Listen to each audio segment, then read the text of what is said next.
Good afternoon, good evening. It is about 6:06 and I wanted to read something to you guys. I hope, and let me know if this is totally lame. If you feel like this is lame, just let me know, right?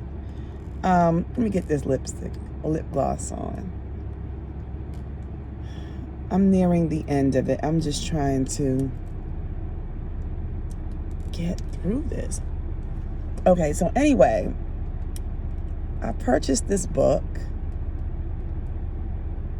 It's a short read, right? It has about 55 pages, right? And I'm not going to read all 55 to you right now, but it has about 5 chapters. And yesterday's chapter 1, blew me away. And I'm just like, I want to share this with my subscribers. So if this is your thing, let me know. I'm going to read just chapter 1. And in the next couple days, I'll read chapter 2, so on and so forth. But this is chapter 1. This is the book. It almost looks like a pamphlet. Like, it's so thin, right? It's called God Will Use This for Good, Surviving the Mess of Life. And the author is Max Lucado. I think that's how you pronounce his name. And oh my goodness, because I have not gone into detail what I've been going through, but 2023 has not, been kind to me at all. And I've been needing some help because I just kind of feel like I'm about to lose it, right? Like I'm sure everybody out there. So I got this, and I bought this off of Amazon because it was like $3. And so it came in the mail, and I just was like, we'll read it. But my expectation was not high at all. But oh my goodness, just chapter 1, it blew me away. So sit back, relax, enjoy this read. It's just about, I think, 10 pages. And you see the pages are small. So if you are washing dishes, doing laundry, painting your nails, just sit back. I am going to put my reading voice on, so as best as I can. So just sit back and listen. Again, this is the book. I'm going to get comfy. I'm in my car. So we can go ahead and get started. So let's see. So this is chapter 1. Is this chapter 1?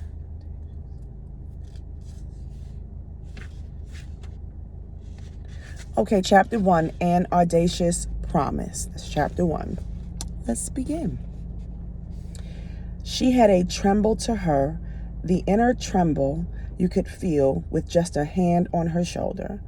I saw her in a grocery store, had not seen her in some months.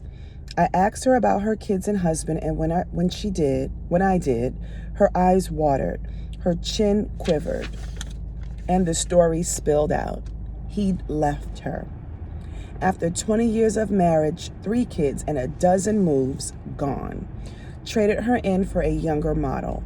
She did her best to maintain her composure, but couldn't.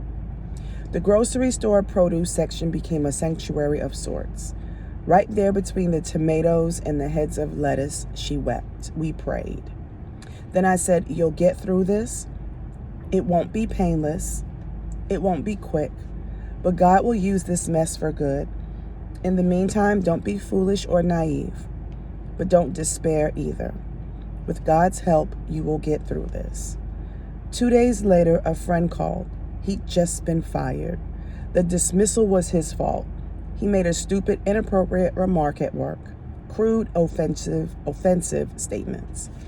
His boss kicked him out. Now he's a 57-year-old unemployed manager in a rotten economy. He feels terrible and sounds worse. Wife angry. Kids confused. He needed assurance, so I gave it. You'll get through it. It won't be painless. It won't be quick. But God will use this mess for good. In the meantime, don't be foolish or naive. But don't despair either. With God's help, you will get through this. Then there's a teenager I met at the cafe where she works. She's fresh out of high school, hoping to get into college next month. Her life, as it turns out, hasn't been easy. When she was 6 years old, her parents divorced. When she was 15, they remarried, only to divorce again in a few months. Recently, her parents told her to choose, live with mom or live with dad. She got misty-eyed as she described their announcement. I didn't have a chance to tell her this, but if I see her again, you can bet your sweet September I am going to look at her square in the eyes and say, you'll get through this.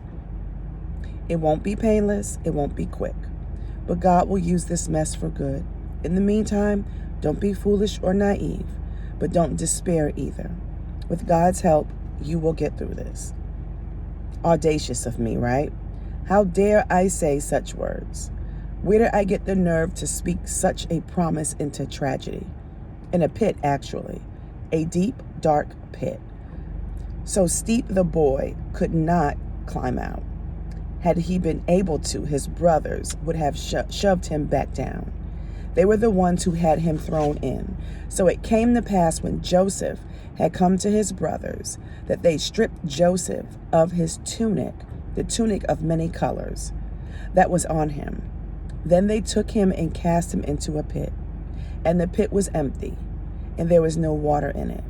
And they sat down to eat a meal. Genesis 37:23-25. It was an abandoned cistern, jagged rocks and root extended from its sides. The 17-year-old boy lay at the bottom, downy beard, spindly arms and legs. His hands were bound, ankles tied. He laid on his side, knees to chest, cramped into the small space. The sand was wet with spittle, where he had drooled. His eyes were wide with fear. His voice was hoarse from screaming. It wasn't that his brothers didn't hear him. 22 years later, when a famine had tamed their swagger and guilt had dampened their pride, they would confess. We saw the anguish of his soul when he pleaded with us, and we would not hear. 42:21. These are great-grandsons of Abraham, the sons of Jacob, couriers of God's covenant to a galaxy of people. Tribes will bear their banners. The name of Jesus Christ will appear on their family tree. They are scriptures equivalent of royalty, yet on this day, they were the Bronze Age version of a dysfunctional family. They could have had their own reality television show. In the shadow of a sycamore, the earshot of Joseph's appeal, they chewed on venison and passed the wineskin, cruel in old fish, hearts as hard as the Canaanite desert. Lunch mattered more than their brother. They despised the boy. They hated him and could not speak peaceably to him. They hated him even more. They hated him. His brothers envied him. Here's why. Their father pampered Joseph like a prized calf. Joseph had 2 wives, Leah and Rachel, but one loved Rachel. When Rachel died, Jacob kept her memory alive by fawning over their first son. The brothers worked all day. Joseph played all day. They wore clothes from a secondhand store. Jacob gave Joseph a hand-stitched, multicolored cloak with embroidered sleeves. They slept in the bunkhouse. He had a queen-size bed in his own room. While they ran the family herd, Joseph, Daddy's little darling, stayed home. Jacob treated the 11th born like a firstborn. The brothers spat at the sight of Joseph. To say the family was in crisis would be like saying a grass hut might be unstable in a hurricane. The brothers caught Joseph far from home, 60 miles away from Daddy's protection, and went nuclear on him. They stripped Joseph of his tunic. They took him and cast him into a pit. Defiant verbs. They wanted not only to kill Joseph, but also hide his body. This was a murderous cover-up from the get-go. We shall say some wild beast has devoured him. Joseph didn't see this assault coming. He didn't climb out of bed that morning and think, I'd better dress in padded clothing because this is the day I get tossed into a hole. The attack caught him off guard. So did yours. Joseph's pit came in the form of a cistern. Maybe yours came in the form of a diagnosis, a foster home, or a traumatic injury. Joseph was thrown into a hole and despised. And you? Thrown into an unemployment line and forgotten, thrown into a divorce and abandoned, into a bed and abused, the pit. A kind of death, waterless and austere. Some people never recover. Life is reduced to one quest. Get out and never be hurt again. Not simply done. Pits have no easy exits. Joseph's story got worse before it got better. Abandonment led to enslavement, and then entrapment, and finally imprisonment. He was sucker punched, sold out, mistreated.